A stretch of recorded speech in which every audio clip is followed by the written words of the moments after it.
मुझे ये वर्ड बड़ा अखड़ता है। अच्छा। कि इन्होंने धंधा बना रखा है। जिस व्यक्ति ने गौशाला नहीं चला रखी वो कभी गौशाला में जा करके ये तो देखता नहीं है कि गौशाला चलती कैसे है, उसका खर्च कहाँ से आएगा, गायों को रखरखाव कौन करेगा, कोई दिक्कत आएगी तो कौन, वो व्यक्ति हट जाए तो कौन संभालेगा, क्या जिसने उंगली उठाई क्या वो जाके संभाल लेगा। और इसी रिक्वायरमेंट को और आगे बढ़ाते हुए अब हॉस्पिटल हम बना रहे हैं 5 फ्लोर का, 5 स्टोरी मंजिल गायों के लिए हॉस्पिटल, जो कि भारत का पहला हॉस्पिटल होगा जहां हम नीचे ऑपरेशन करेंगे और जैसे ह्यूमंस को अच्छे अच्छे बड़े हम हॉस्पिटल की बात करें तो उनको वार्ड में शिफ्ट कर देते हैं और 10 दिन 15 दिन ऑब्जर्वेशन में रखेंगे, तो ऐसे ही हम गायों को रखेंगे, नीचे ऑपरेशन करेंगे। ये तो दिखावा के लिए हो गया ना।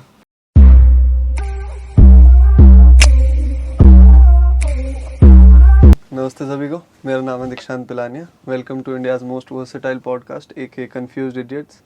आज हमारे साथ हैं एक गौ सेवक, एक एनिमल एक्टिविस्ट प्रत्यक्ष शर्मा जी। कैसे हैं सर? बहुत अच्छे जी। सबसे पहली चीज़ सर जो मैं जानना चाहता हूँ, GST गौ सेवा धाम, ये कैसे शुरू हुआ, इसकी नींव क्यों रखी गई और कैसे रखी गई? गौ सेवा धाम बेसिकली एक हॉस्पिटल है और आज का समय है जहां आप देखेंगे लोग जो यूथ, मैं ख़ास तौर से कहूँ जो एजुकेटेड लोग हैं वो अपने माँ बाप तक की सेवा नहीं करते, तो एक गाय की या बेजुबान जीवों की सेवा तो कौन करेगा। और इन उसमें भी यदि वो बीमार हो जाएं, उनको इलाज की आवश्यकता और पैसे खर्च हों जेब से, तब कोई नहीं रखता।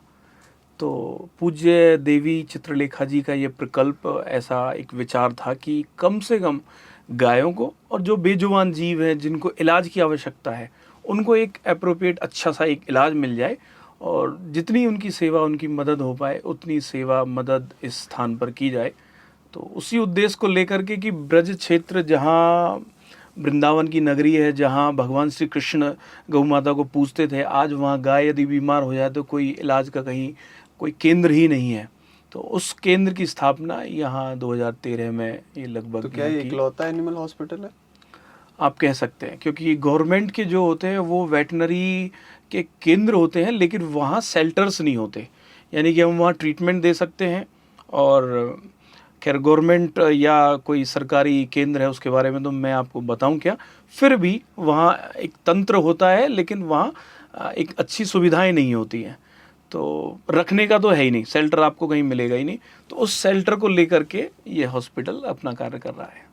ठीक है। शुरुआत के उसके 2 मेन लॉजिक, नंबर फर्स्ट तो ये है, देवी चित्रलेखा जी जब कथाओं में हम जाते हैं तो गौशालाओं में जाना होता है और वहाँ जा कर के बहुत नॉर्मल है कि एक ना एक गाय ऐसी मिली जाती है कि इसको तो बीमारी है जी, तो इसका इलाज यहाँ नहीं है जी कहीं भी, तो क्या जी ऐसे ही है फिर, तो इसका इलाज की कोई सुविधा है ही नहीं, कहीं भी नहीं है जी हमारे पास।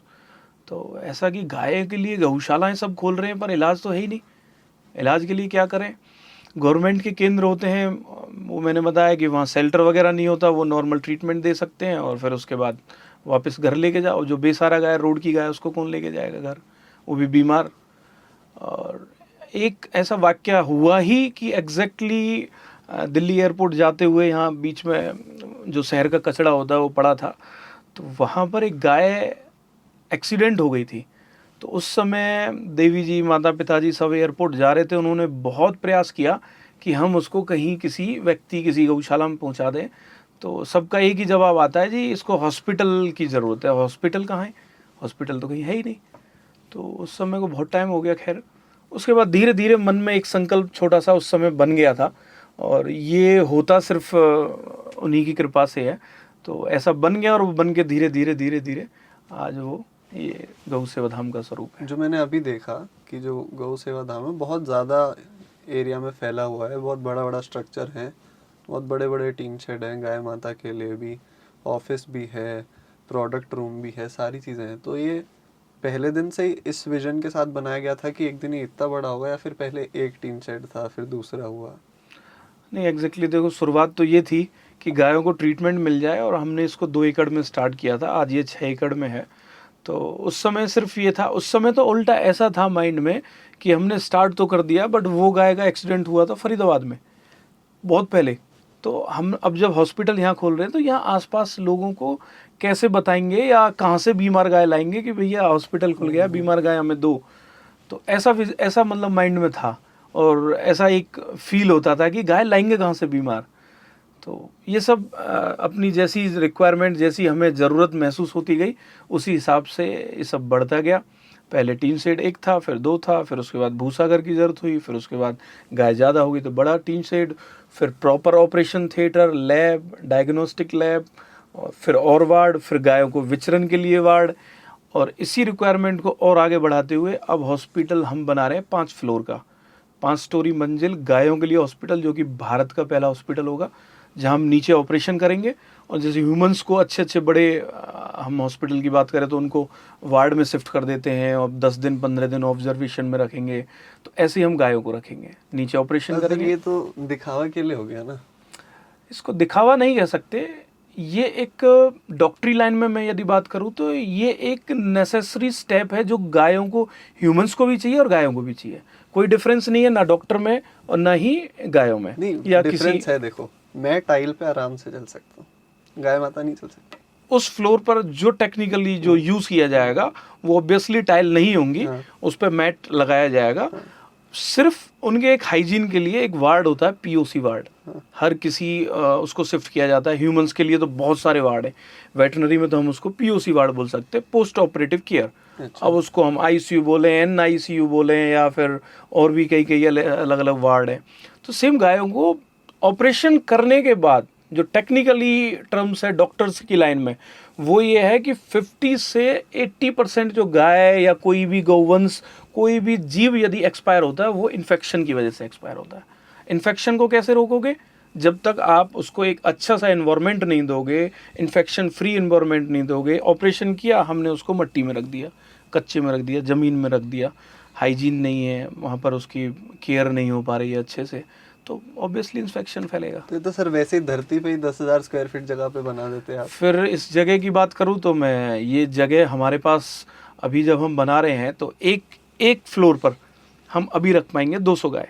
फिर जब हम उसी को हम 5 फ्लोर बना देंगे तो 200 इंटू 5, तो हम लगभग 800 से 1000 गाय के आसपास रख पाएंगे। ये गाय सारी अपाहिज सी होती है, एक्सीडेंट वाली होती हैं, तो इनके लिए लिफ्ट होगी? इनके लिए एक लिफ्ट है, सब टेक्निकली बनाया है एक उसको। और यूँ तो अब बड़े बड़े खर्चे होते हैं देश में, जो दूसरा एक यदि कोई पक्ष कहें तो वो कहेगा बेफिजूल के हैं। हाँ। और मैं भी इस संदर्भ में अपने आप को ऐसा मानता हूँ कि बेफिजूल के खर्चे तो नहीं होने चाहिए, बट लेकिन हम जो बात कर रहे हैं वहाँ हमें आउटपुट मिलेगा।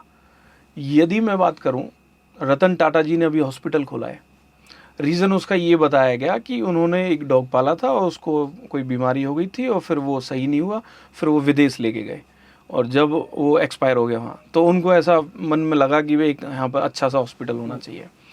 तो ठीक है, उनका मन था, बट लेकिन केवल डॉग्स के लिए ये हमें थोड़ा सा नहीं समझ में आया कि भाई डॉग्स है तो उसको तो अच्छा हॉस्पिटल मिल जाएगा और उसके अलावा जो जीव है वो कहाँ जाएंगे।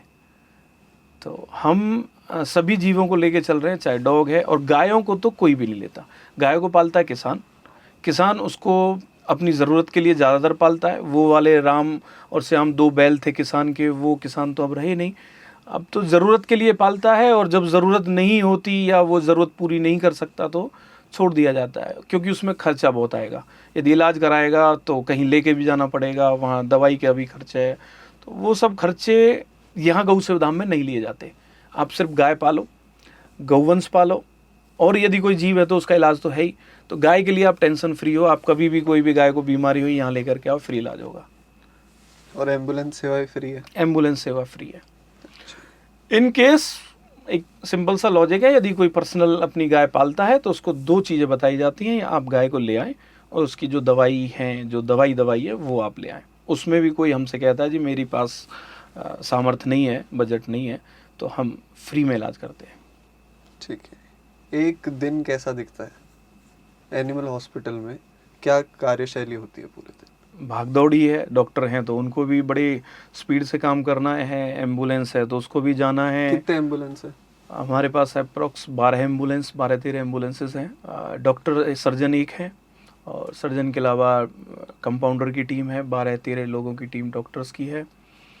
ओवरऑल 100 आदमी का ओवरऑल स्टाफ है, जिसमें ड्राइवर हैं, गौ सेवक हैं, उनको जीवों को फीड कराने के लिए हैं, और मैनेजमेंट का स्टाफ है, मीडिया का स्टाफ है, तो वो पूरी मैनेजमेंट में 101 आदमी।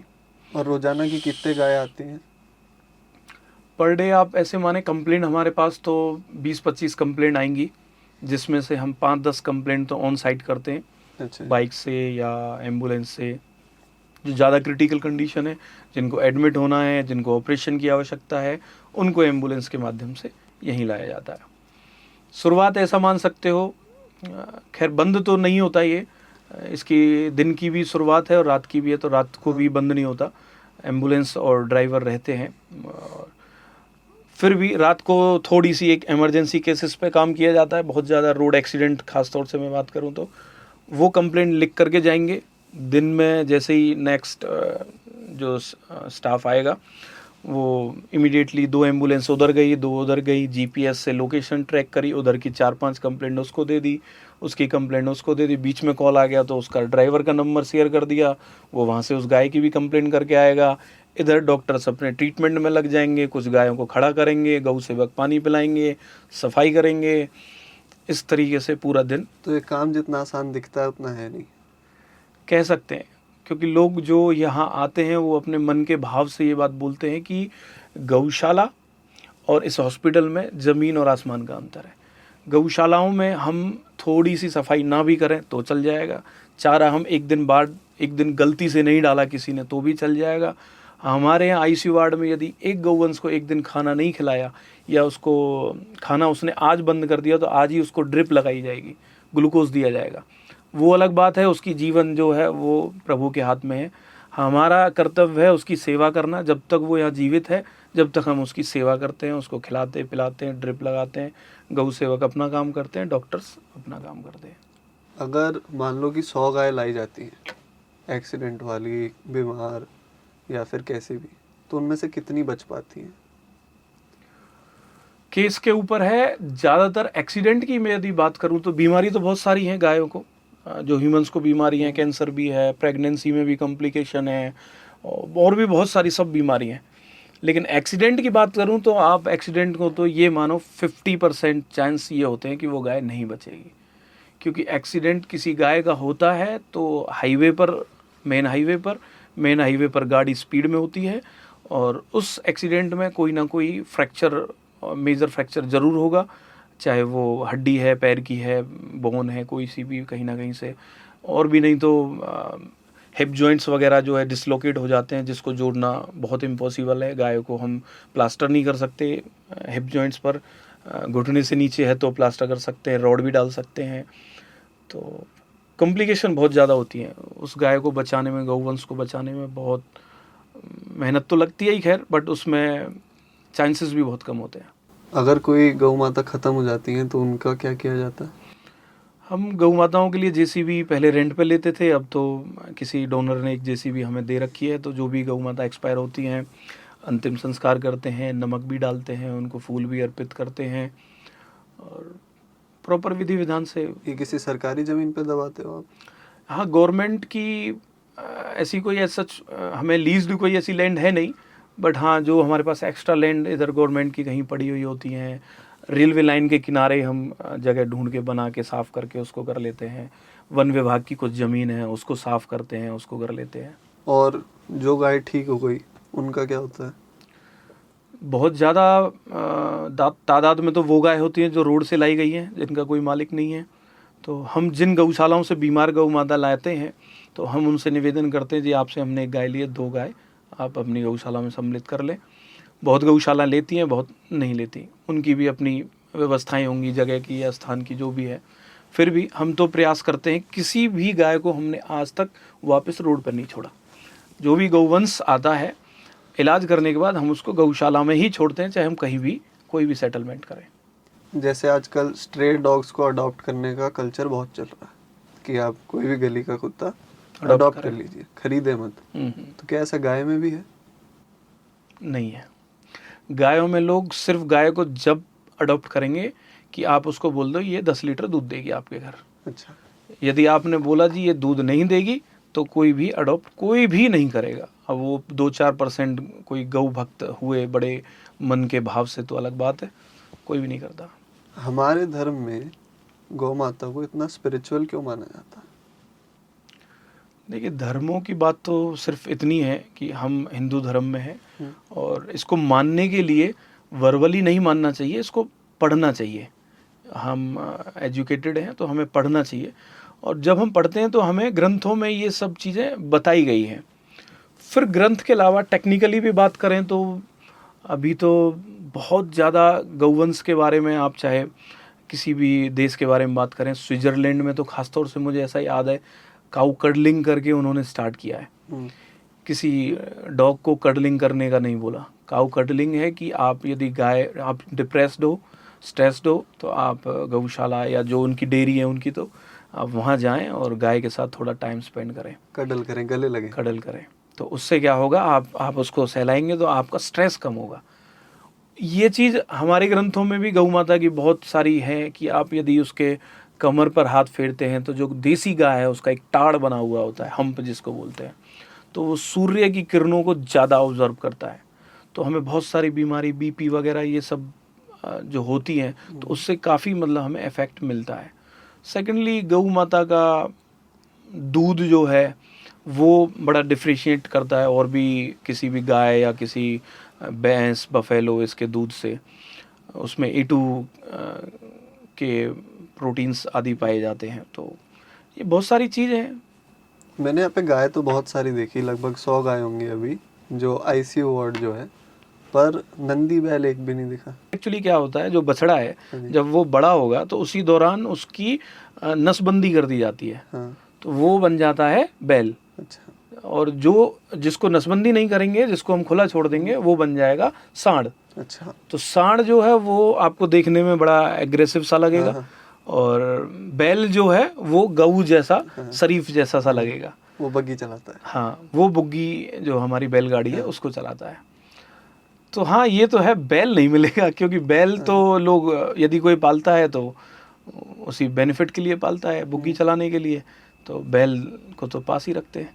नंदी मिलेंगे, बहुत सारे नंदी हैं, बछड़े हैं। रोड पे तो बहुत सारे दिख जाते हैं, सांडों की लड़ाई भी होती है, एक्सीडेंट भी होते हैं, सारी नंदी तो हैं बहुत सारे। आपने, या तो मतलब मैं विजिट कराता हूँ आपको।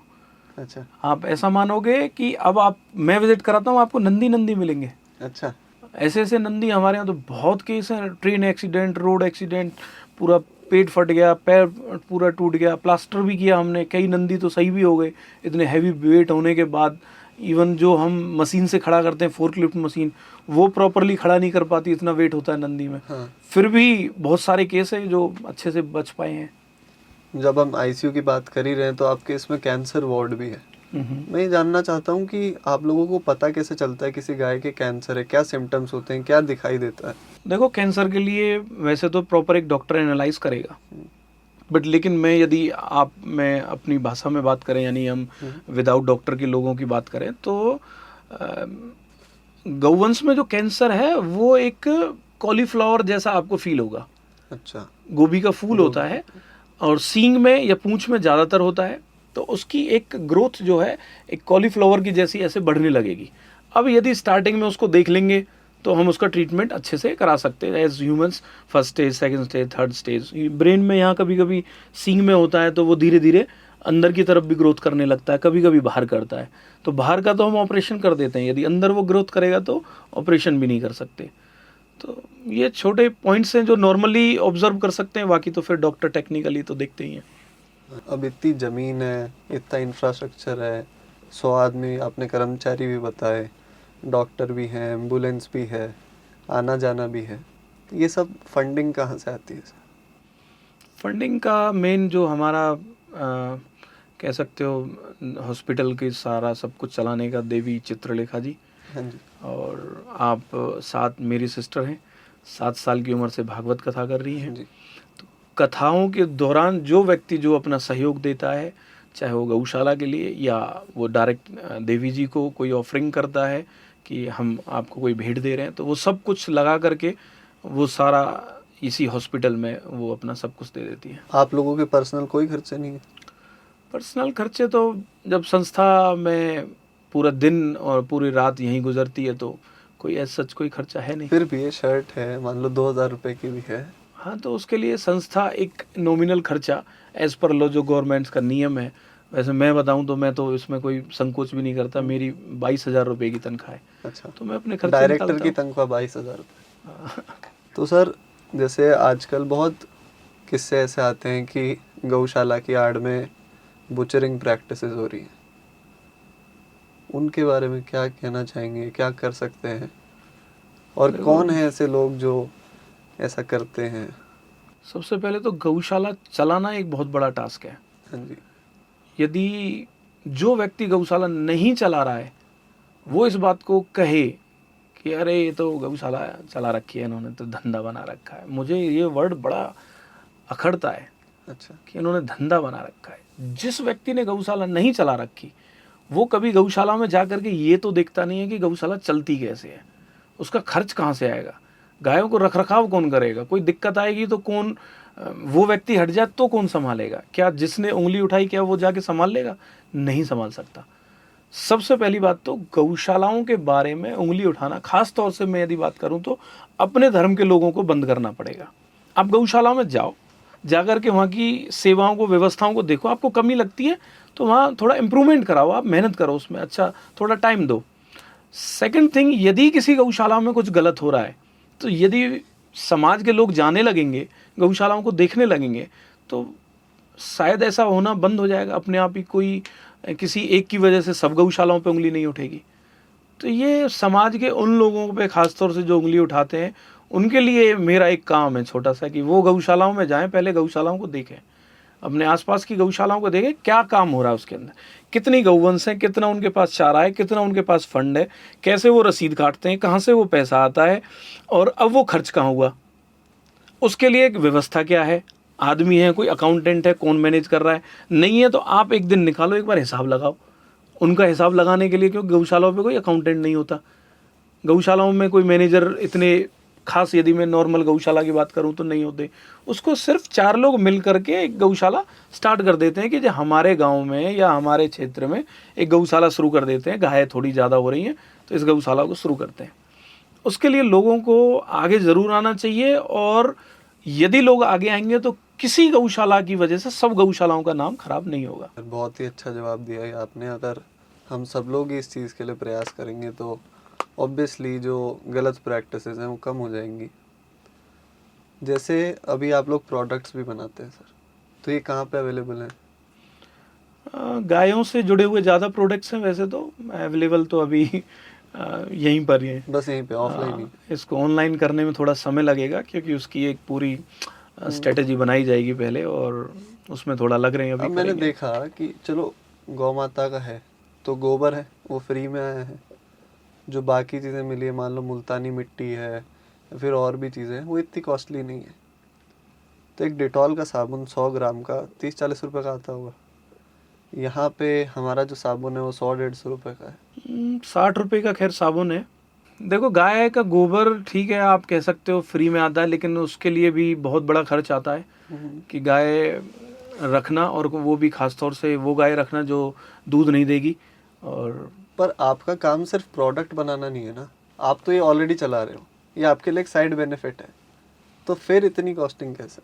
आपके पास तो गोबर है ही। देखो, ऑर्गेनिक तो आप कोई भी चीज़ उठाओगे। साबुन की मैं यदि बात करूं तो अभी कल 4-5 दिन पहले ही एक भाई आए थे, वो अपनी पूरी स्ट्रेटेजी बना के आए थे कि जी हाँ। हम ये सारे प्रोडक्ट्स ले लेंगे और इनको बड़े अच्छे से सेल करेंगे। हाँ। मैंने ठीक है जी, कॉस्टिंग हमारी जो है, आप जिस साबुन की बात कर रहे हो, उन्होंने साबुन का एग्जांपल दिया था, 400 रुपये का साबुन हाँ। हम आराम से सेल कर देंगे। मैंने कहा जी हमें नहीं करना 400 का, क्योंकि वो ब्रांड हम बनाएंगे, ऐसी ब्रांड बनाएंगे कि जो और ब्रांड है वो ब्रांड पहले उसको बनाती हैं, उस पर खर्च करती हैं, तब उसको ब्रांड बनाती हैं, तब उसके बाद उसके रेट इतने रखते हैं कि भाई वो अच्छी फैमिली जो है, बड़ी रिच फैमिली है, वो उसको लेंगे कि ये अच्छी बड़ी बड़ी ब्रांड है। 1-2 एग्जाम्पल भी दिए थे, मुझे अभी नाम ध्यान नहीं है। अच्छी नहीं, हम नाम भी नहीं लेंगे। ना ले सकता हूँ बट मुझे याद नहीं है। तो 1-2 ऐसी बड़ी बड़ी ब्रांडों के नाम लिए कि वो उनका रेट इतना महंगा क्यों है, फ़ोन में भी दिखाया। तो ओवरऑल मेरे तो दिमाग में यही आया था कि भाई हम अपनी एक मिनिमम कॉस्ट पे ही इसको रखें और आगे निकालें। और बहुत सारे प्रोडक्ट हैं, खैर साबुन नहीं है बट, लेकिन इतना मुझे नहीं लगता कि इतना महंगा होगा, और है भी तो उसमें मेहनत लगती होगी किसी भी प्रोडक्ट में। जैसे हम यदि पंचगव्य साबुन है, पंचगव्य साबुन बनाने के लिए हमें पहले गोबर को रिफाइन करना है, गौमूत्र को रिफाइन करना है, उसके अलावा गाय का दूध चाहिए, गाय का घी चाहिए, गाय की दही चाहिए, और ये सब हम पांचों आइटम को मिलाएंगे, फिर उसको एक साबुन का रूप देंगे। तो उसमें बहुत मेहनत लगेगी। नॉर्मल कोई साबुन हम बनाते हैं तो उसमें साबुन का नॉर्मल एक बेस आता है, साबुन के बेस में हमें फ्रेगरेंस डालनी है और उसकी एक शेप बनानी है, पैक करके उसको बेचना। फिर वो एक फैक्ट्री आउटलेट हो गया। हो सकता है आज हम हाथ से बना रहे हैं, हैंडमेड है, जब एक मशीनरी के रूप में ले जाएंगे तो प्रोडक्शन ज़्यादा होगी, तो शायद कॉस्टिंग भी कम हो जाएगी। हम यदि गौ माता को अच्छे स्तर पर ले जाना चाहते हैं, गाय को अच्छे, यूपी में 4 रुपये किलो शायद गोबर अभी गवर्नमेंट खरीद रही है, आई थिंक 2 या 4 है, और छत्तीसगढ़ में 7 रुपये किलो गोबर खरीद रही है। तो आप देखोगे छत्तीसगढ़ के अंदर अब धीरे धीरे गौवंशों को लोग घर पे पालने लगे हैं। उनको क्या, गोबर तो देगी गोबर हम सेल कर देंगे, 7 रुपये किलो के गोबर के हिसाब से हमें प्रॉफिट मिल जाएगा। तो बहुत बड़ी कोई एक वो नहीं है। गवर्नमेंट जब बहुत सारी स्कीमें निकाल देती है, तो गाय के लिए स्कीम निकाल रही है तो कोई गलत बात नहीं है। वहीं हम बात करें तो गवर्नमेंट ने बहुत सारी स्कीम बुज़ुर्ग लोगों के लिए निकाली हुई है, उनको पेंसिल मिलती है, तो उस पेंसिल से उन बुज़ुर्गों को कुछ थोड़ा एक बेनिफिट मिलता है। बच्चे कम से कम उसके सहारे उनको घर रखते हैं कि भाई दादा दादी रहेंगे घर पे तो कुछ ना कुछ मिलता रहेगा। तो ऐसे गवर्नमेंट यदि गायों को दे रही है तो उसके सहारे से उनको भी घर मिल जाएगा। तो अच्छा है, चलने दो, बढ़िया रेट। हाँ, अगर अच्छे प्रोडक्ट्स हैं और बड़े बड़े शहरों में बड़े बड़े लोग उसे यूज़ कर रहे हैं तो ऑब्वियसली दे प्रमोट कि आप गौ माता पालें, उनकी सेवा करें और प्रोडक्ट्स बने। पर जैसे ये तो ठीक है, साबुन के पीछे तो बहुत ज़्यादा साइंस हो गई। गोमूत्र 1 लीटर की बोतल 100 रुपये की। गौमूत्र में भी देखो ऐसा नहीं है, गौमूत्र को कलेक्ट करना, फर्मेंटेड करना, आप यदि इसका सिंपल प्रोसीजर देखो तो ये है कि गौमूत्र है, लेकिन वो गौमूत्र नहीं है।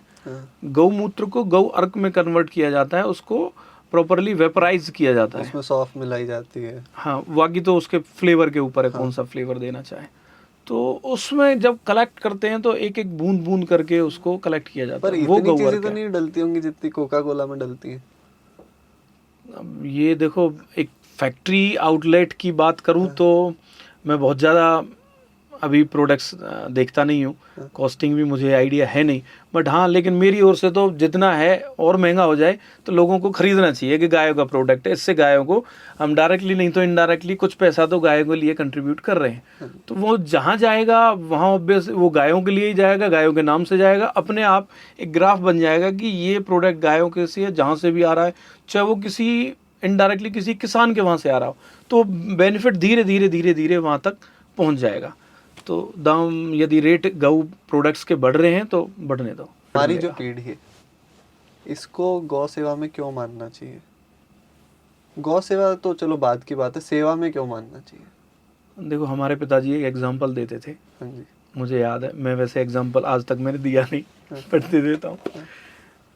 किसी भी एक चक्कू को आगे से यदि बिल्कुल शार्प कर दें, बहुत अच्छी उसको एजुकेशन दे दें और बिल्कुल उसको तेज दर्रार, कोई भी क्वेश्चन फटाफट सब कुछ पता है, लेकिन अब उस चक्कू में पीछे बैटा नहीं लगाया, उसको पकड़ने का हैंडल नहीं लगाया, तो उस चक्कू को जहाँ से पकड़ोगे वो आपके उंगली को भी काट देगा।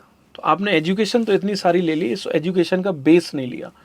बेस नरमाई, अपने स्वभाव की नरमाई, आपके कामों की अच्छाई, ये सब कुछ आती है आपके परिवार से और आपके अच्छे कर्मों से। और अच्छे कर्म हर व्यक्ति को महसूस हो जाता है। यदि आप किसी गलत काम को करोगे तो आपको अपने मन में अपने आप फील होगा कि आपने गलत किया, और आप यदि सेवा करोगे तो आपको मन में फील होगा कि आपने अच्छा काम किया है। तो यहाँ यदि आपको सब कुछ अच्छा करना है तो आपको हैंडल जो है वो मजबूत बनाना पड़ेगा, और हैंडल का काम हमारी ये सेवा का जो धर्म है वो करता है। आप सेवा का धर्म करो तो आपकी लाइफ बैलेंस चलती रहेगी। बहुत बहुत धन्यवाद सर जी, मुझे बहुत अच्छा लगा आपसे बात करके। आप जो कार्य कर रहे हैं बहुत मतलब काबिल तारीफ़ है, और मैं चाहूँगा कि और ज़्यादा लोग आपसे भी जुड़े, और आपसे नहीं तो कहीं ना कहीं सेवा से जुड़े। गौ माता की नहीं, जानवरों की नहीं तो इंसानों की ही सही, पर सेवा से जुड़े।